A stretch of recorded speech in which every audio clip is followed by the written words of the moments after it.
You're listening to the We Are Libertarians podcast network. Find all of our shows at wearelibertarians.com. Episode 54, The Paradox.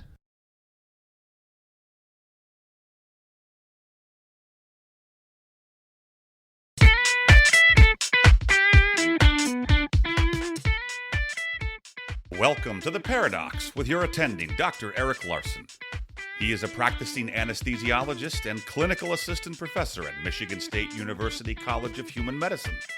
Listen in as he takes you behind the scenes of what practicing medicine in today's ever-changing world is like with another doctor. The Paradox is a fun and accidentally informative show for physicians, patients, or anyone who has ever found themselves in a waiting room.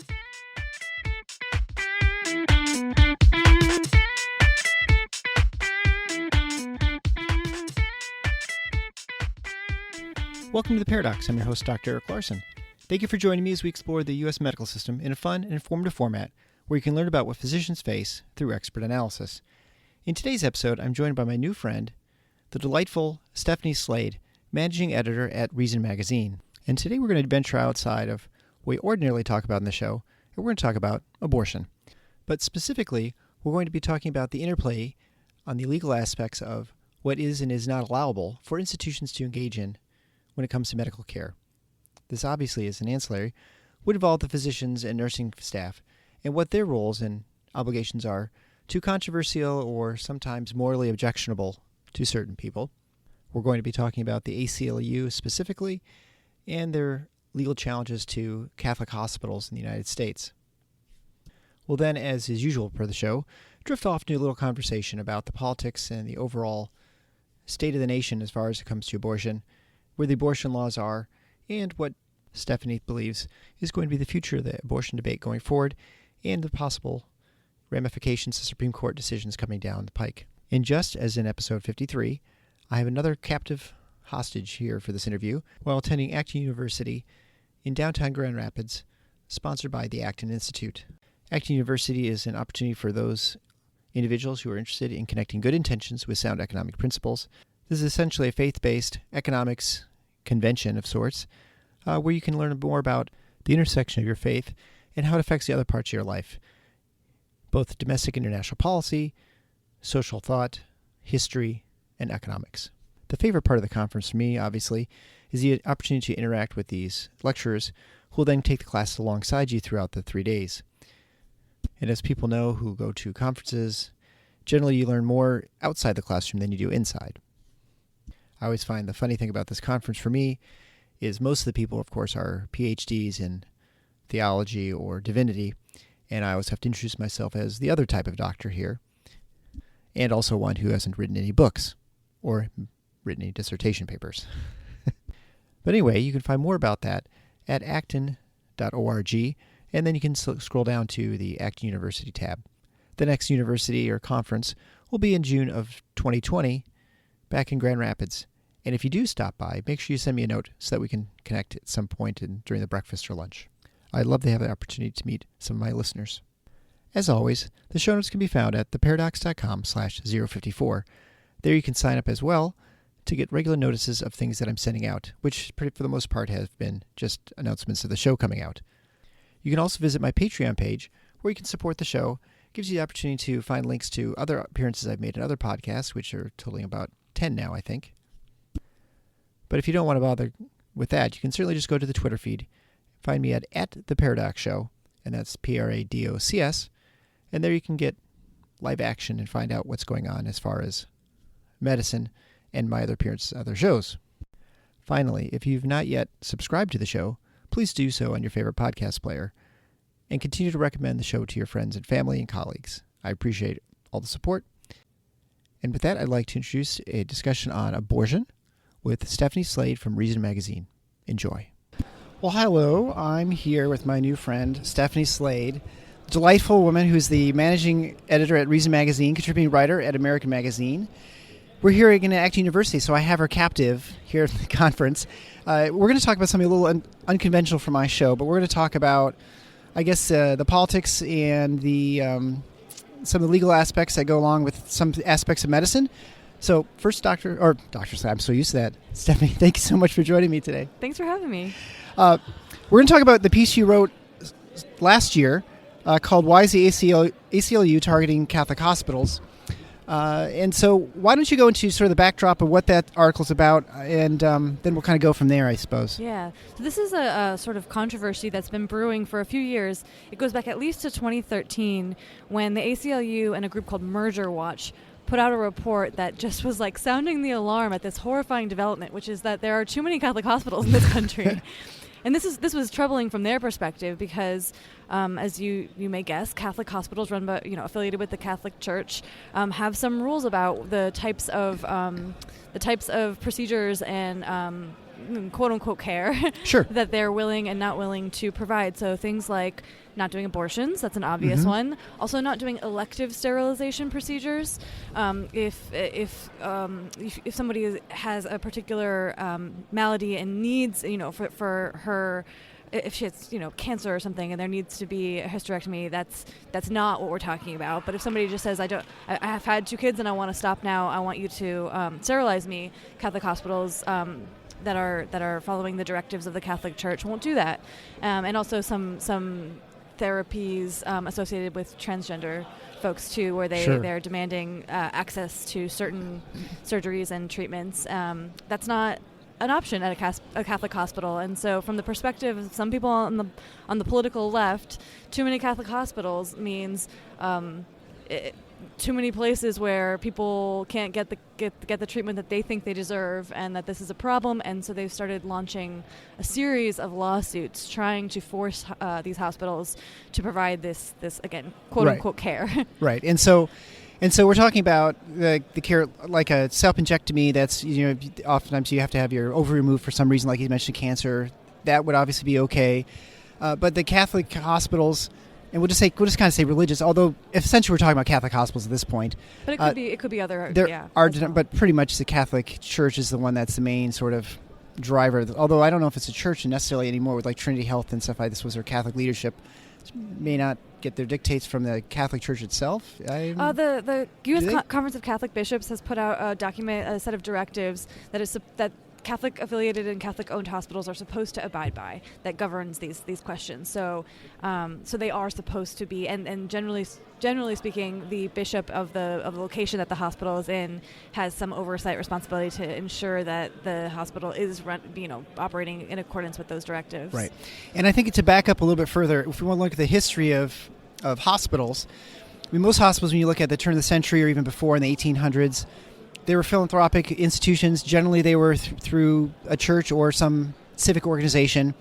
I interviewed Dr. Phil Booth, who was talking about the NHS in Britain, and there are a few Catholic hospitals, not many, and they got some exemptions, so they actually were outside the NHS system because they were such a small percentage in England. Obviously, the Catholics were sort of driven out. It was mostly Anglican, but. Why don't you just go through, if you have the idea of the history of I guess, the church and hospitals in the United States, and then sort of go from there, move on to the discussion. Yeah, some of the research I did in preparing to write this article was fascinating. I found that, especially in this country, and sort of in the new world, as we were settling a new continent, there was all this need for services on the frontier, both hospitals and schools and orphanages and things like that. And very often the people who stepped in to fulfill those services were actually Catholic sisters. So members of women religious, members of religious orders, mostly Catholic, who would travel out to these. It sounds kind of crazy, but they would travel out to these frontier communities, and they would establish a hospital or a clinic or a school or what have you. Sure.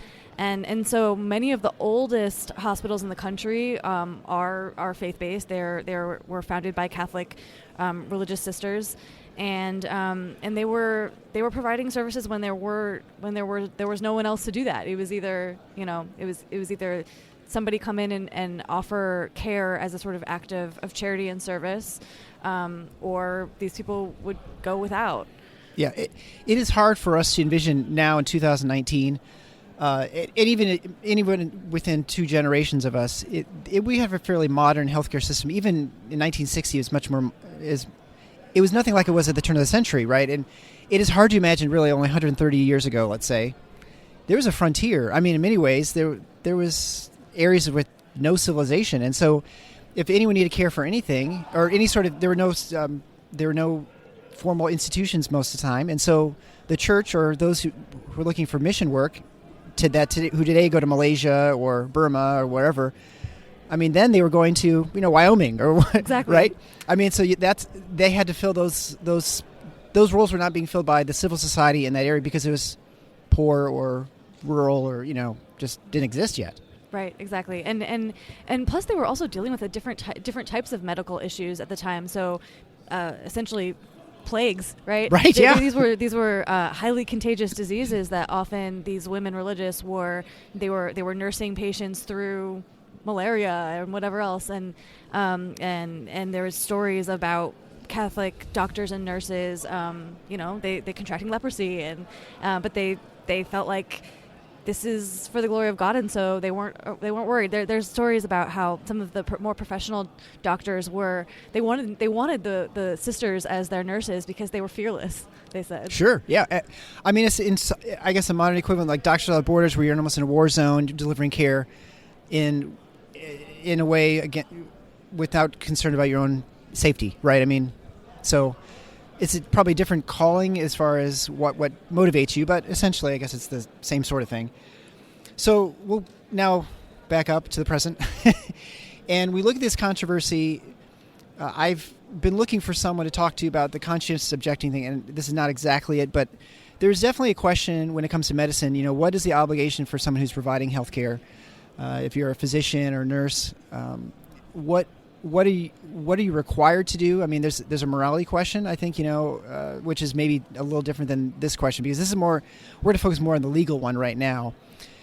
The legal distinction of why is a hospital different than a school, for instance? Because Catholics run adoption agencies, they run schools, they run churches, or not obviously churches, but I mean, and hospitals. So how does the ACLU in this case, or I guess, advocates, why do they see healthcare is different than, say, going to a Catholic school and saying you have to teach X, Y, or Z?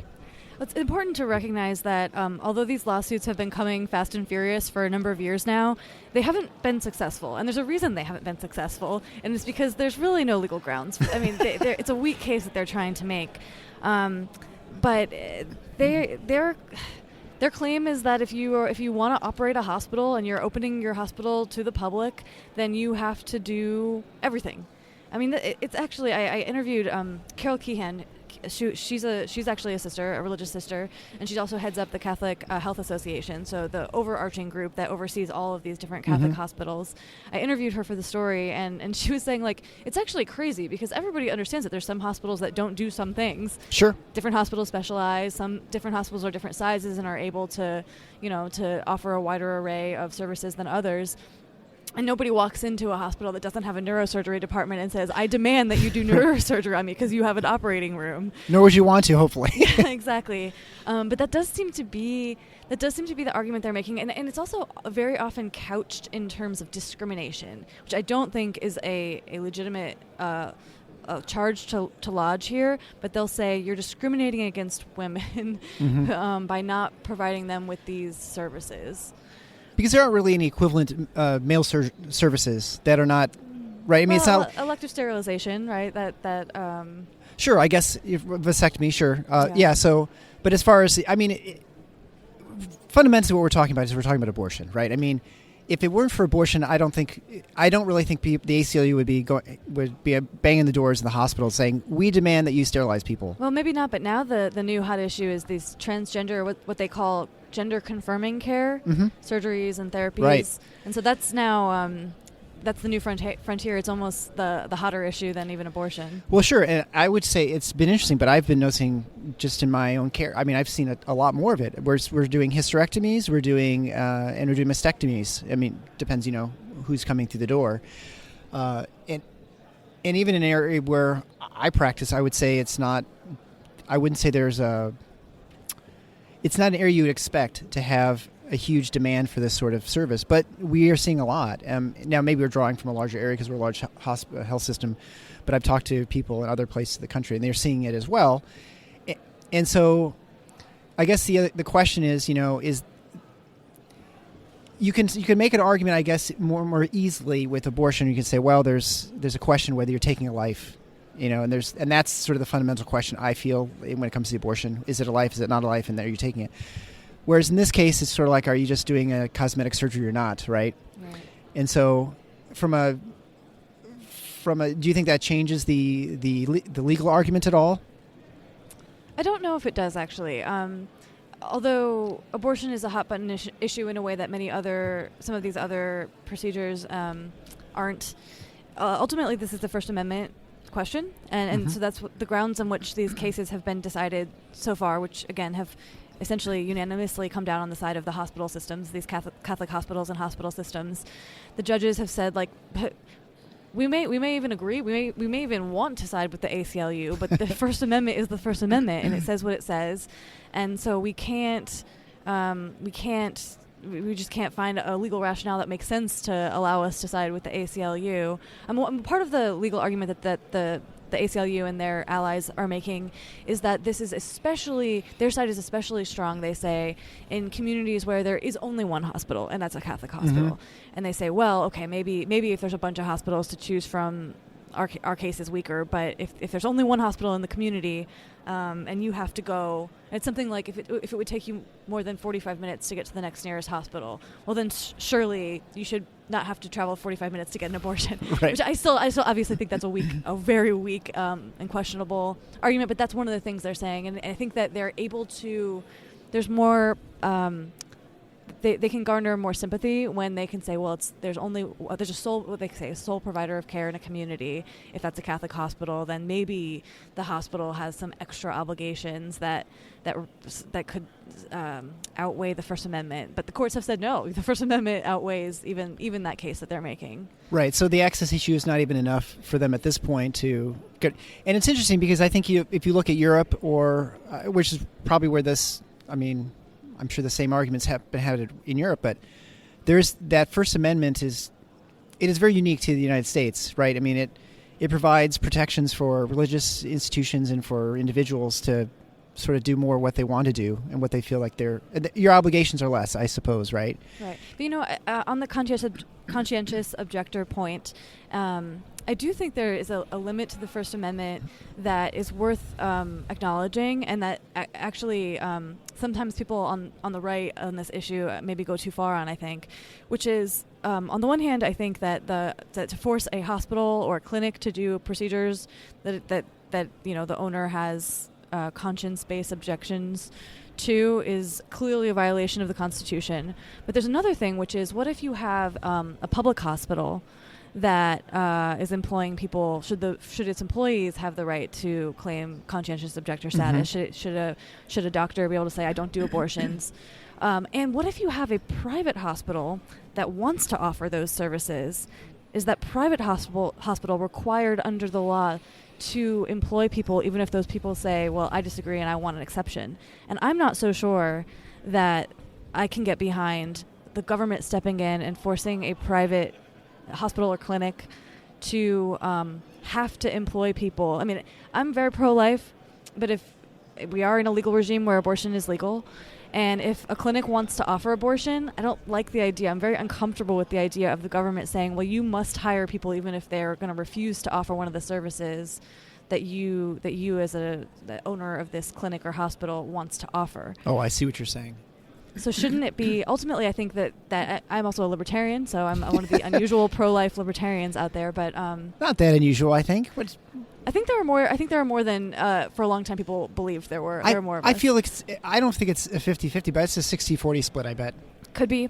But I think that actually the libertarian sort of respect for property rights solves this problem more easily, because I think if we're going to be on the side of an employer who says I don't want to pay for birth control, or an employer or a business owner who says I don't want to bake a cake for a gay wedding because I don't believe in it, if we're going to side with these sort of business owners and employers on the grounds that the business is their property and they should have the right to run it the way they want to, then I think we probably also have to extend that same freedom to a business owner or an employer that says, like, I only want to hire people who share my pro-choice values, Yeah, I think it's interesting. If you're a small hospital, let's say, and you're going to provide a service like, let's say, abortion, and And as an anesthesiologist, so I would generally don't have anesthesia services for that procedure. But if there was a procedure that I sort of consciously objected to, would I be compelled to perform it or to assist in it?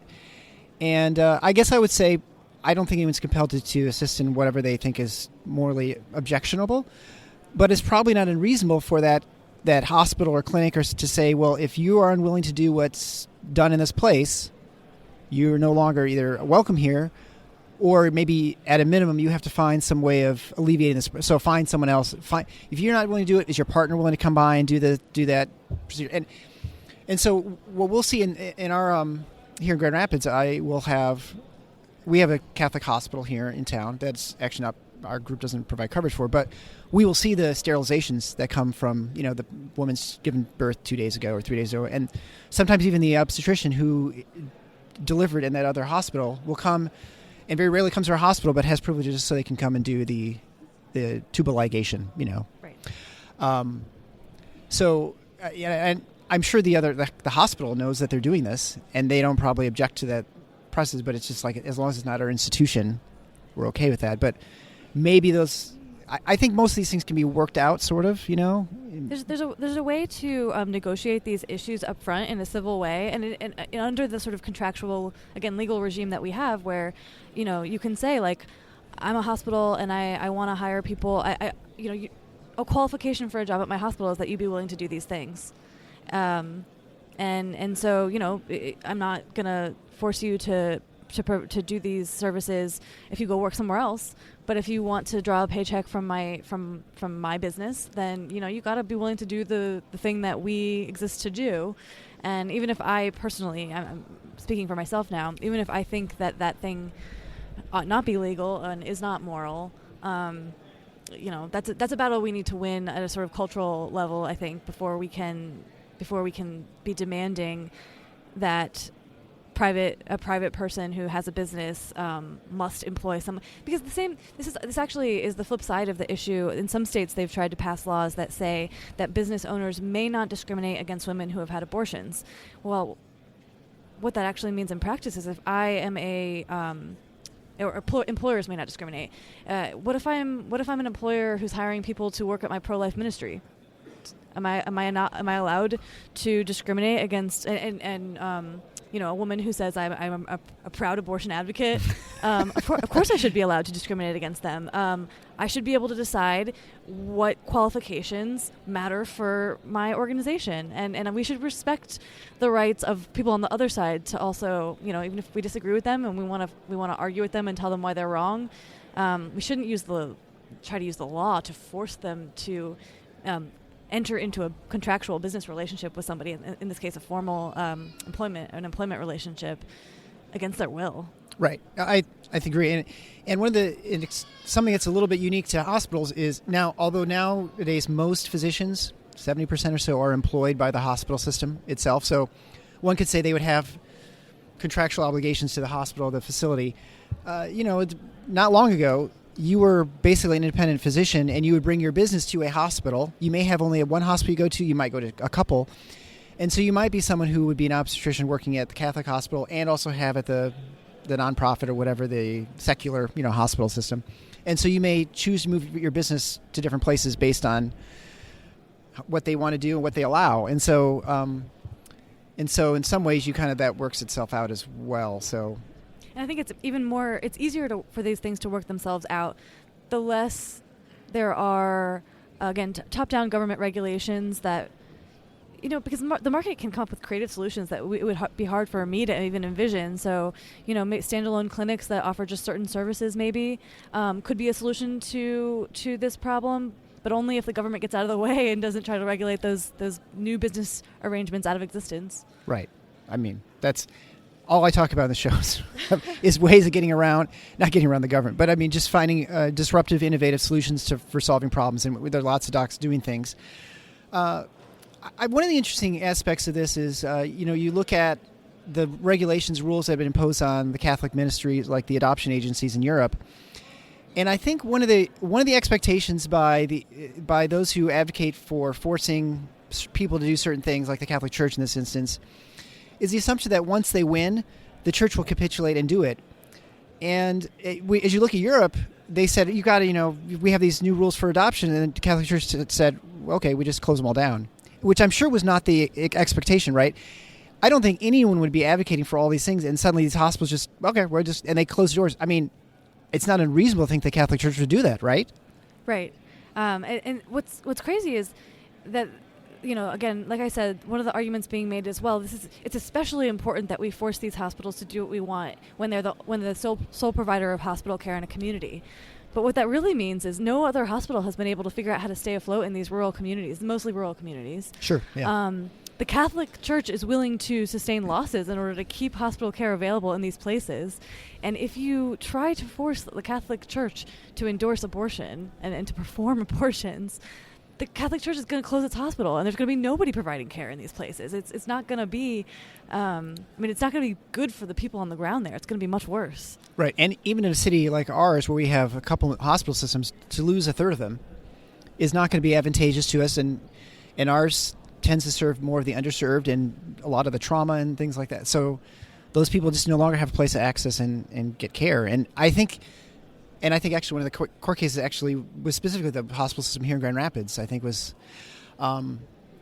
So I guess with the ACLU, what sort of standing do they have, or do they just find someone and they just help support their case? Yeah, right. Okay. So they're not technically, they're representing mostly women who have, for example, delivered a baby or given birth and then wanted to be sterilized, and then the hospital has said, you can't do that here. We can transfer you to another hospital, but we can't do that here. And they've said that the fact that they had to wait even a day or two and go to another hospital counts as severe emotional distress, and therefore they should be required to they were denied care and necessary care, I guess, that they should have been given, and that so the ACLU is representing these women, and they have had at various times entire campaigns, websites that they put out where they say they encourage or solicit women to come and tell them their story, and so that they can pick the most sympathetic sounding potential plaintiff. Well, they're lawyers, right? I mean, it's just like any class action suit. You want to find the saddest case, and right. I'm a supporter of the Institute for Justice, and they find the saddest cases to promote the economic liberty cases as well. Like, the hair braider who's forced to, endure 600 hours of cosmetology training that doesn't actually, involve her trade. Is there a move in any way to go after physicians to force them to be part of this process, or has it just been an institutional sort of attack at this point through legal? I think the lawsuits have all been against hospitals and hospital systems. But essentially, a thing to keep in mind is that these are individual practitioners as well that would be coerced. So if the ACLU were to win one of its lawsuits, and let's say a court ruled that a Catholic hospital had to perform certain procedures, hospitals don't do things, people do things. And so in some cases, the employees at those hospitals may not personally be Catholic, and they might not personally have a problem with it, but presumably many of them are. And many of these doctors and nurses are personally, deeply morally opposed to some of the things. And so that's part of the problem here. Well, and certainly anytime you're working at an institution or someplace, especially one that has a specific mission, you probably are, it attracts certain people to gravitate towards working in that place, and they have probably a shared set of values. And like even if you force the hospital and the hospital decide, okay, we'll stay open because we feel for some reason, then you still have to find people to actually perform it, and I don't think you can compel people to do that. And now, I suppose the state in some levels probably could. It could say, well, you could just lose your license if you don't, if you pass a state law, which is the next question, right? So it feels to me like the last 6 months to a year, things have really sort of been the issue of abortion is suddenly being forced to the forefront, where I felt like it really wasn't an issue for about 10 years or so. You see all these states passing laws one way or the other, right? You have heartbeat laws in the South. You have laws in the Midwest that are Iowa that are, again, I think it's sort of like a heartbeat law as well. As soon as a heartbeat, that it's no longer illegal to do abortion after 6 weeks. And then you have the other extremes where you have almost the baby is delivered, or I should say fetus, and then at that point it's still okay to abort the baby. do you feel like this? I mean, this is getting pushed to the Supreme Court at this point, right? I mean, Yes. at some point, there's no way you can rectify these different laws, right? Yeah, there was I think a sort of a stasis or an equilibrium that we had been in for a number of years, where both sides felt like, well, Roe v. Wade is the law of the land and it's not going anywhere, and so people weren't thinking very much in terms of those types of legal pushes to pass laws. But because the balance of the Supreme Court has changed a lot in the last couple of years, Sure. there's now a sense on both sides. I think there's a sense of optimism on the side of the pro-life activist community, that perhaps if we can get a case back to the Supreme Court, we might get a different solution than we got in 1972. Mm-hmm. And there's also a sense of panic and just terror on the side of the sort of pro-choice activists who are worrying about the same thing, and they're thinking like, everything we've worked for could be lost, and so desperate times call for desperate measures, and so that's kind of what's going on here. It seems unusual to me, because I would feel like I understand the thought from pro-life advocates that maybe this is an opportunity to overturn. They can look at, say, obviously it's nonpartisan, the Supreme Court, but everyone knows sort of generally speaking who's conservative, who's not. You never really know how someone's going to rule and how they sort of view the law, whether they're traditionalists and originalists, or they follow precedents, what sort of their hierarchy of making decisions at the Supreme Court. But I would think if you're someone who's pro-choice, I would think you'd want to try and maintain as low profile as possible. The last thing you want is to force any sort of decision to be, because I think if all these cases were going to just restricting abortion in certain states, I think you would think, well, maybe it won't be forced to the Supreme Court. But if I'm going to have the exact extreme opposite, I'm really forcing the issue that now the Supreme Court's going to have no choice but to say we've got to deal with this. I mean, well, not exactly, actually. I okay. think the southern states that are passing these heartbeat bills, they are intentionally angling to get the cases Sure, up no to question. the Supreme Court. I think what's happened in New York, which is the main one where one of these bills on the other side became law, what they're actually doing is they're hedging against, if Roe v. Wade were overturned, I see. would we have stronger laws protecting the right to abortion on the books at the state level? Because Roe v. Wade, you may recall, is actually, it doesn't say abortion is illegal or legal. It says it restricts the right of states to pass restrictions on abortion. Right. So if you repealed Roe v. Wade, it wouldn't just ban abortion overnight. It would just open up the possibility for states to ban abortion. And so New York State and some other places like that said, well, we want to go ahead and get out in front of this one and make it clear that we're not going to be banning abortion in New York State. And that, I guess that makes a lot of sense, because then you're saying yeah, right. Okay, so that if the assumption is that it's going to become a federalist issue, right? We're going to push it back to the states. The states decide. They have their own cultures, their own sort of values, and so we're going to let them experiment and decide how they want to define abortion and life and things like that. So by having these laws, you're staking your claim right now that we are the bluest of blue, the reddest of red states, or whatever, however you want to look at it, right? Yeah. And I do think that it was a miscalculation. I think probably both sides are miscalculating with these laws. In the case of the New York bill and the similar ones in Rhode Island and Virginia that didn't end up passing this past year. I mean, I really feel like this idea of abortion right up until a minute before delivery, even when the mother's health is fine and the baby's health is fine, this goes so far beyond what even extreme people who self-identify as extremely pro-choice are in favor of, that they're not doing themselves any favor by essentially coming out in favor of infanticide. But I also worry that the pro-choice activists are also pro-life. The pro-life activists are also getting a little bit out ahead of where their base is, because even pro-lifers often are uncomfortable with the idea of, I mean, there's just a lot of messiness, and there's a lot of messiness in public opinion around this issue, and so I would be careful. If it were up to me, I would say, let's be careful not to go too fast, because the political backlash could actually make things worse for our cause if we're not careful. Right. Yeah. It's the Overton window, right? You want to try to remain somewhere in the point that is a politically acceptable solution.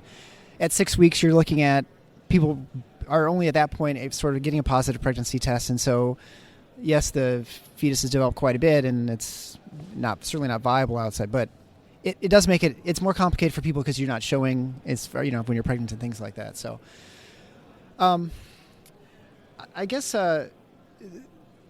with the Supreme Court, I mean, how do you feel that would actually turn out? I mean, it's the big speculation, right? Is it something? I think at this point the Supreme Court is going to address it, don't you think? I mean, Increasingly, it seems likely that they'll have to, yeah. And assuming nothing changes, which is always a bad assumption, because people die and retire, whatever. What do you think the court would do right now at this point? I mean, is it really that much pro-life versus pro-choice? Yeah. I don't really think it is, but I wouldn't put money on the Supreme Court, even under its current configuration, which is far more conservative than it has been in a while. I would not put money on them overturning Roe v. Wade. And that's part of the reason that I worry about this legal strategy that's being pursued on the pro-life side, because even if the justices are more sympathetic to that case than they have been in the past, unfortunately, for better or worse, I think the Supreme Court tends to not outrun public opinion very far. Right. It wasn't until several years after public opinion polls showed 50-60% support for gay marriage that the Supreme Court reversed its precedent on that. Sure. So I suspect I think that the evidence suggests that the justices, they're willing to push out a little ways, but they're not willing to go all the way to one extreme or the other when it's still a very contentious issue among the public. Right, and probably in other issues that the public doesn't follow, they're probably able to be more extreme, like on free speech issues, or because most people don't really pay attention to the intricacies of free speech, right? Yeah, some more technical legal matters, I'm sure nobody could really understand. Most people aren't understanding or following those cases anyway, so they're not as constrained by public opinion. But as a general matter, I think that, and again, you might think this is terrible, they should be following the Constitution and nothing else, and it should be irrelevant what the people think, but I don't think that that's actually the way it works in practice. I don't think there's any question that's how it works.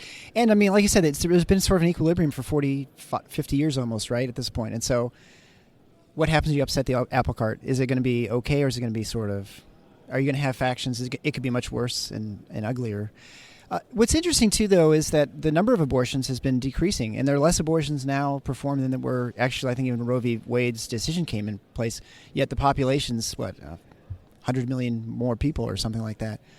Do you think the driving force to that is an understanding by people what abortion is? Do you think is it birth control that's more prevalent, and Catholics have embraced it more than just sort of natural methods? I mean, what do you think this is a tough sociological question, but what do you think the driver of that is? I think it's a little bit of all those things. I think that technology around ultrasounds certainly plays a role. I think it's much harder to sustain the fiction that, a fetus is a ball of cells and not a human being. Clump of cells, yeah. Yeah. So that's part of it. I think probably access to birth control is part of it, much to the chagrin of the Catholic bishops.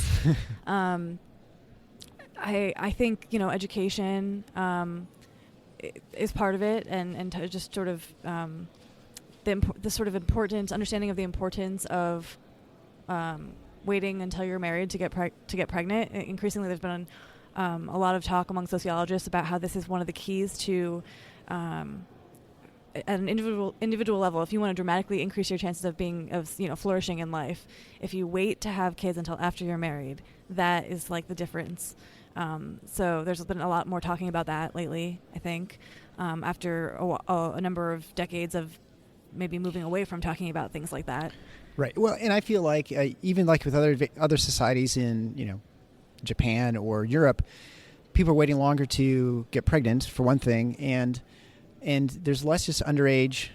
I think it's just less underage. There are way less underage pregnancies, right? I mean, and by that I mean like under 18. And it almost seems like that is the primary reason that the birth age has gone up so much. And so it probably has not changed much for people who are adults, as much as there aren't kids getting pregnant as much as in the past. That's right. That's my understanding of the data. And that's a cultural phenomenon, probably, I suppose. I don't. Yeah. I don't exactly have an explanation. What I think is funny is how there was all this hand wringing about how teen pregnancies, and now suddenly there's all this hand wringing that the kids aren't having sex the way they used to. Right. And I think we need people. Sometimes I think like the New York Times will never be satisfied with anything. They're always going to have to think that everything is a panic, because so that they can write these stories.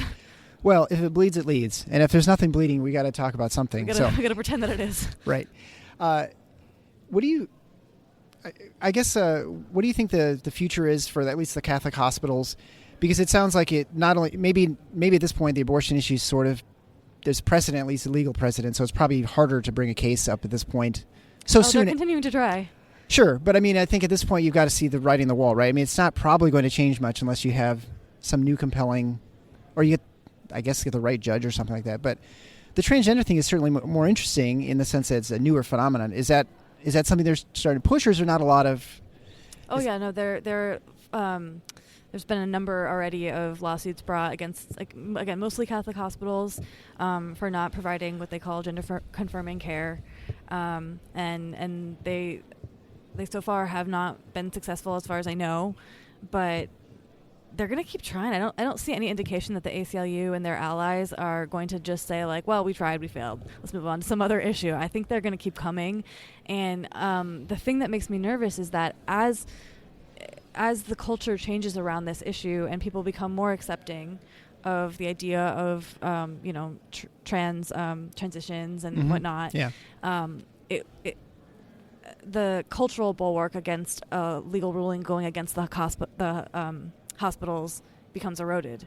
So there's a legal bulwark, which is the First Amendment. There's also the cultural bulwark, which is people don't want to, it doesn't seem right to them that we should be forcing Catholic hospital to provide these services. Right. But if it gets to the point where nobody bats an eye over the trans issue more broadly in the culture, then it's much easier for a sort of activist judge, so to speak, to hand down that ruling.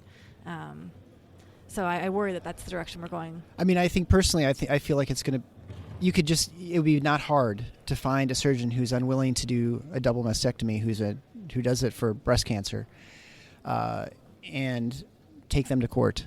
Yeah. I mean, I think that's, maybe I shouldn't be out providing legal advice, but I feel like that's where the real risk is, because I think the hospital is they've got lots of money, but you can take on individual practitioners and really, I don't know. I mean, I think that's a significant risk. Yeah. I'm not sure if there have been any lawsuits brought against individuals. I'll have to look into that. But I don't know. Is it any different than the baker or the photographer or whatever? Unfortunately, no. Right. I mean, it feels like the same sort of thing, right? Like I'm denying you some service that I'd provide anyone else because they had cancer, but you're just wanting it because we do mastectomies prophylactically for people who have a history of breast cancer in their family, and all I want is because I think I'm a man, and so I want I mean, I don't know how. I think, people can say there's moral differences, and I think you can make an obvious argument for that. But is that compelling enough to say that you can deny someone that your surgical skills? Yeah. I don't know. In this environment. I don't know, because I would never have believed that the lawsuits trying to and the legal crusade to force bakers to make cakes for gay weddings would get as far as it did. I mean, fortunately, it does seem like that was resolved on sort of the side of sanity so far. But yeah. I agree that it seems analogous, and probably we are going to start to see this case being made on the grounds you're describing. So where can people find more stuff that you've written about? I know you're mainly an editor, as you told me earlier, so you do. Yes, you do. I mostly spend most of my time doing behind-the-scenes work for Reason magazine, but I also do write sometimes for Reason, and you can see my stuff at Reason.com, and I also occasionally contribute to America magazine, which is a Jesuit magazine. So you can also, Google America Magazine and see some of my things there, including the article I wrote about the ACLU lawsuits against Catholic hospitals. Right, and that will be linked in the show notes at The Paradox. That's docs.com. And obviously you tweet too. Yes, so at Slade SR. So please absolutely follow me, engage with me on Twitter. I'd love to hear from some of the listeners. And from what I've learned over the last couple of days, she loves polling, and she thinks it's great and super accurate. It can be. You just got to use it well. I worked in the polling industry for a few years before I started at Reason, so but I'm also a little bit critical of the way that sometimes people twist the polling numbers to get the results they want. Well, and before we close it, that actually is interesting too, because we always, we're here talking about how we think that, it's more acceptable to, or the people feel a certain way about abortion or various issues. It's probably harder to gauge where the nation stands on anything, right? Because if we think polling's less accurate, if I'm looking at Twitter, or I'm looking at Facebook, or I'm looking at the nightly news or something to try and gauge where's the public on whatever issue. I mean, do we have like silent majority like with Nixon claim? Do we have? I mean, how do we really know where people stand on various things, right? I would actually. So although I have I've been critical of people who put too much stock in polls. The polls that are most unreliable are the ones that are trying to predict how people are going to vote in a future election. So predicting the future. Right. The polls, the research that's conducted by people like Gallup and Pew Research Center and various universities, where they're just trying to gauge where does the public stand on a particular issue right now, I think is more reliable. So I think that many of the methodological problems that make so-called horse race polling, pre-election prediction style polling, not reliable at all, don't apply. They don't apply nearly as much to the sort of temperature gauging polls of where does the public stand in this moment on this issue. There still are problems. People aren't as likely to answer the phone and all of that. That's definitely true. But it's easier to correct for those because we know we can sort of weight the numbers according to census data, and the demographic makeup of the country is pretty well known. It's a given. But the future demographic makeup of the electorate, who's going to actually show up on election day, that we don't know in advance. So pollsters just have to guess when they're weighting the data in those cases. Sure. And I always feel like, especially with election, it's tough to determine what motivates people, and they don't even know what's going to motivate them in 2 months, and the sort of calculations they make is strategically sort of what they're going to do. Everybody says they're a 9. Their likelihood of turning out to vote is like a 9 out of 10, but 90% of people do not turn out to vote, so that they're either lying or they're just wrong. All right. Well, thank you, Stephanie, so much for joining me today. Thank you.